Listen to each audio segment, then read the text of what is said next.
Young Goodman Brown came forth at sunset into the street of Salem village, but put his head back after crossing the threshold to exchange a parting kiss with his young wife, and Faith, as the wife was aptly named, thrust her own pretty head into the street, letting the wind play with the pink ribbons on her cap, while she called to Goodman Brown.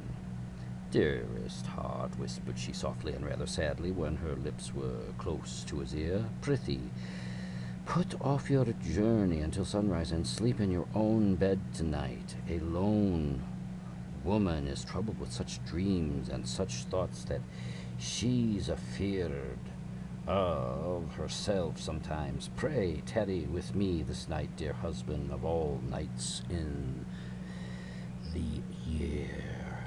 "My love and my faith," replied young Goodman Brown, "of all the nights in the year, this one night must I tarry away from thee. My journey, as thou callest it, forth and back again, must needs be done twixt now and sunrise. What, my sweet pretty wife, dost thou doubt me already, and we but 3 months married?" "Then God bless you," said Faith with the pink ribbons, "and may you find all well when you come home." "Amen," cried Goodman Brown. "Say thy prayers, dear Faith, and go to bed at dusk, and no harm will come to thee." So they parted, and the young man pursued his way until, being about to turn the corner by the meeting house, he looked back and saw the head of Faith still peeping after him with a melancholy air, in spite of her pink ribbons. Poor little Faith, thought he, for his heart smote him. What a wretch am I to leave her on such an errand. She talks of dreams, too, methought, as she spoke. There was trouble in her face, as if a dream had warned her that work is to be done tonight. But no, 'twould kill her to think it. Well, she's a blessed angel on earth, and after this one night I'll cling to her skirts and follow her to heaven. While this excellent resolve for the future, Goodman Brown felt himself justified in making more haste on his present evil purpose. He had taken a dreary road, darkened by all the gloomiest trees of the forest, which barely stood aside to let the narrow path creep through, and closed immediately behind it.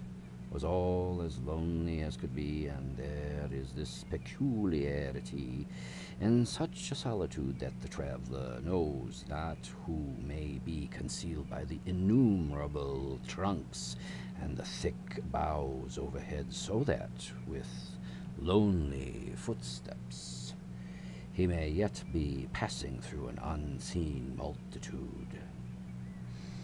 "There may be a devilish Indian behind every tree," said Goodman Brown to himself, and he glanced fearfully behind him, and as he added, "What if the devil himself should be at my very elbow?" His head being turned back, he passed a crook on the road, and looking forward again beheld the figure of a man in grave and decent attire, seated at the foot of an old tree. He arose at Goodman Brown's approach and walked onward side by side with him. "You are late, Goodman Brown," said he. "The clock of the Old South was striking as I came through Boston, and that is full 15 minutes agone." "Faith kept me back a while," replied the young man, with a tremor in his voice caused by the sudden appearance of his companion, though not wholly unexpected. It was now deep dusk in the forest, and deepest in that part of it where these two were journeying. As nearly as could be discerned, the second traveler was about 50 years old, apparently in the same rank of life as Goodman Brown, and bearing a considerable resemblance to him. Though perhaps more in expression than feature, still they might have been taken for a father and son, and yet though the elder person was as simply clad as the younger, and as simple in manner too, he had an indescribable air of one who knew the world, and would not have felt abashed at the governor's dinner table or in King William's court, were it possible that his affairs should call him thither.